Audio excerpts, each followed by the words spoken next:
No one should die in circumstances like that. You can tell that this man wasn't eating. You can tell that he wasn't being taken care of. Who is responsible for these people in these facilities? Who? Hi guys, welcome to Brains and the Beat. If you're new here, please like, comment, share, and subscribe. And if you're oldie but goodie, thank you for staying tuned to your girl. So in today's video, we're going to be talking about Noel Chambers. And if you guys have not heard about Noel Chambers or seen the graphic, gory, disturbing pictures that are circulating online of this man, I will direct you to somewhere where you can see them, or you can go to Hobbies, that is SoFlo TV's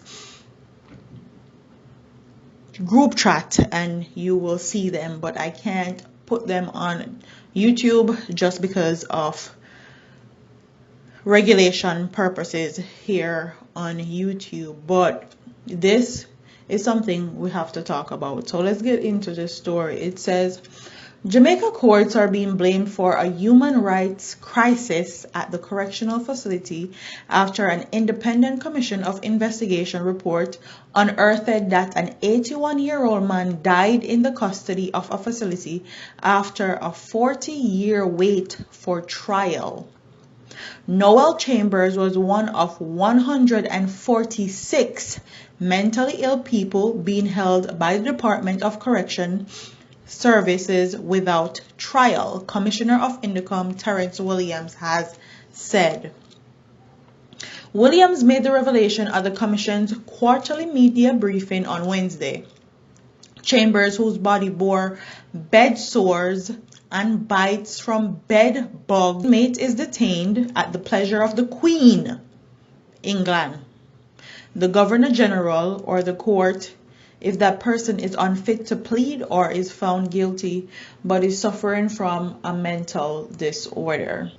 However, since 2007, when Criminal Justice Administration Act was amendment to outlaw imprisonment at the Governor General's pleasure, anyone detained on mental health grounds is held at the court's pleasure. So them hold if them want hold you basically. But despite officially being past fit to plead several times over his 4-decade incarceration at the Tower Street Adult Correctional Center, Chambers was never brought before a judge. Let that sink in. For 40 years, he have never seen a judge face or a courtroom. Wow. Indicom uncovered that 9 other inmates have been declared fit to plead, but they too have not been placed before a judge. The commission also found that at least 15 inmates have been imprisoned for more than 30 years without being tried. Let me say that again. The commission also found that at least 15 inmates have been imprisoned for more than 30 years without ever being tried for the crimes they have said to commit. Jamaica is wow. Just wow. 30 years. But senior human rights attorney Nancy Anderson has pointed fingers at the courts for the horror. There is very little the correctional facilities can. They take the orders of the court. A person is sent to them with an order to say they're to be held for a certain amount of years or indefinitely, said Anderson, who declined to cast culpability at the feet of administrators of correctional facilities. I blame the courts for the situation that exists in those correctional centers, Anderson told the Gleaner. The Commissioner of Corrections is required by law to produce a monthly report on inmates who have been deemed fit to plead.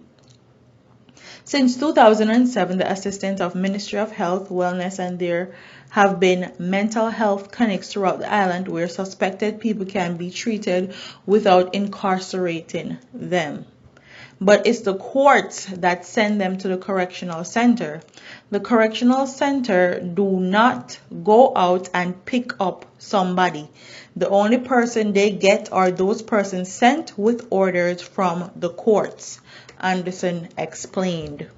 The attorney said that judges need to formalize themselves with mental health clinics so that the accused person suffering from mental illness can be evaluated and treated. The law requires them to have 2 doctors report before they can send anyone to prison, but that also is not always followed, said Anderson, who also pressed for bail to be considered for mentally ill persons. That is why to deal with it is not to send them to one of those dreadful correctional centers. Anderson, who has for decades worked to free mentally ill inmates lost in the system, has suggested that correctional centers employ psychiatrists if they're going to hold people who are intellectually or otherwise challenged. There are no psychiatrists employed to these correctional centers. There is only one I know of who gives sensational work. That's not sufficient, she insisted. The attorney is also recommended that judges and clerks of the court undergo training on procedures available to them to administer justice in cases involve people with mental illness. So she's not just talking and blaming. She is giving suggestions of things that can be put in place to make sure that stuff like this don't happen. And I'm going to give you guys some more. The passing of legislation that people held under the Governor General's pleasure be automatically held under the court's pleasures. The onus should not be on the detainee to apply for this change. An examination by the Office of Director of Public Prosecution of all the cases for those unfit to plea to determine whether or not there is still a viable prosecution available against those accused individuals. Putting systems in place to ensure that the timely review of unfit to plead cases, such as the establishment of a review board to ensure re-enlisting by the court when the inmate may be fit to plea. The reinstatement of forensic psychiatric ward of Bellevue Hospital, or the establishment of a similar type of facility to host those deemed unfit to plead. Such as institution should be properly staffed with varying specialists and areas for recreation designated, all of which is aid in treatment provided.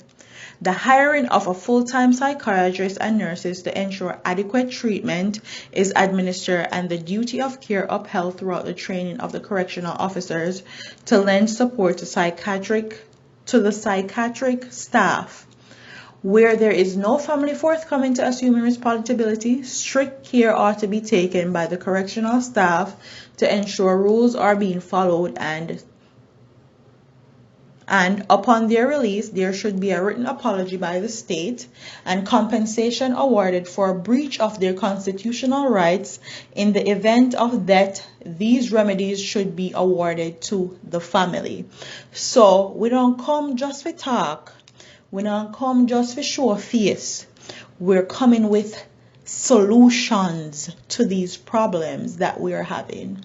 And honestly, if you guys seen those pictures, they would make you feel sick. No one should die in circumstances like that. You can tell that this man wasn't eating. You can tell that he wasn't being taken care of. Who is responsible for these people in these facilities? Who they check if them eat? Who they check they make sure if them alive? Like, aren't there anybody in those facilities? There's no correctional officers, no warden, no nothing. What happened? This man is somebody's child. This man is somebody's uncle, or somebody's son, or somebody's nephew. He is someone's family. How can you treat somebody like that? And these are the things that we talk about that needs to be changed in Jamaica. And when we talk about the changes that need to be happen, the same people that want to cry now because this stuff is happening to their family members, or their family members are being killed, or whatever the case may be, trouble knock at them door. People that actually say how when we talk about stories like this, we make Jamaica look bad. These are the same people that say, "Wanna stay a foreign because we never have nothing good to say about Jamaica yet." When we are asking people to be held accountable for stuff like this, they have a whole lot to say. But when trouble reaches your front door, you want the help that we've been talking about that needs to happen. This right here is sad. And this family needs justice, and justice quickly. Noel Chambers should not die in vain. No one should die like Noel Chambers in the care of a government facility that is mentally unfit. No one ever should be burying a family member the way Noel is about to be buried. I honestly have no words. No words. This case is actually under investigation, and I hope they investigate and investigate quickly. I hope the family actually hires a lawyer and sue the hell out of Jamaica's government, because if he was mentally unfit, why did they charge him with murder? Why did he not have a trial for 40 years if he was mentally unfit? Like, there's so many questions and so little answers. Like, comment, share, and subscribe. Leave your comments in the comment section below, and I'll see you in the next one. Deuces.